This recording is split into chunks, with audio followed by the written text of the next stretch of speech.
We're finally into October, and we're closing in on the release date for the Marvels. And even though today, October 1st, actually happens to be Brie Larson's birthday, that might be the only good news she receives in the next couple months, to be honest with you, because it doesn't look like the Marvels is going to be tracking very well at the box office, just like nearly everything that the MCU has done over the past few years hasn't ended up very well, with very few exceptions.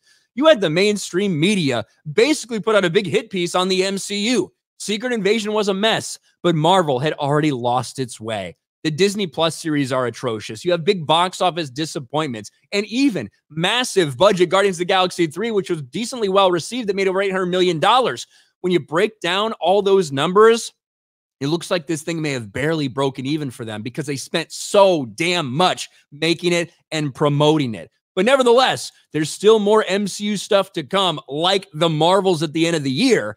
But one of the big pieces of news that came out right after the writer's strike ended was that Marvel's got a new project in mind, and that is the X-Men movie. Marvel Studios execs I'm meeting soon to hear writers' pitches for coveted X-Men job.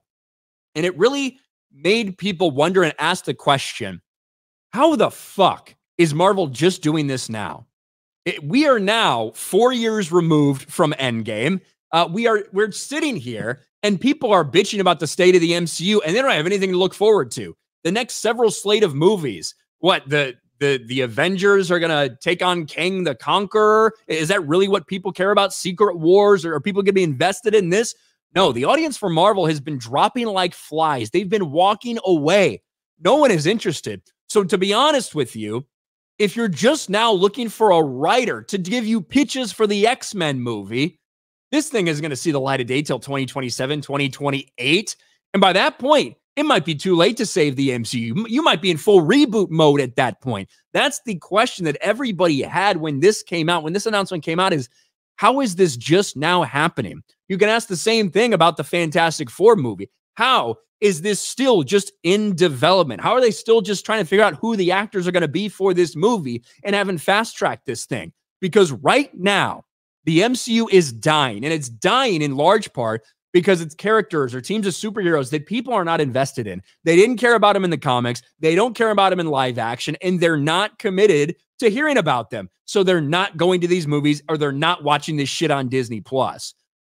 The idea that you're finally looking to get an X-Men movie off the ground at the end of 2023 and you say you're not going to make a decision on who's going to write it to the beginning of 2024, when there's a movie actively right now that's being shot, that's nearly finished with Deadpool, where that thing's going to have a lot of tie-ins to the X-Men universe. We know with Hugh Jackman what's going on, what the rumors are. They might be doing some of these X-Men characters from the Fox Marvel movies.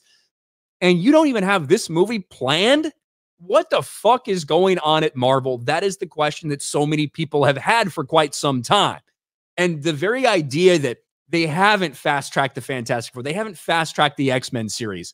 This is one of the reasons why people aren't engaged with the MCU. This is one of the reasons why they've had so many of these disappointments, because they don't want to focus on those characters. And when they do, they're likely going to significantly alter them from the source material. I think we all can imagine that's going to happen.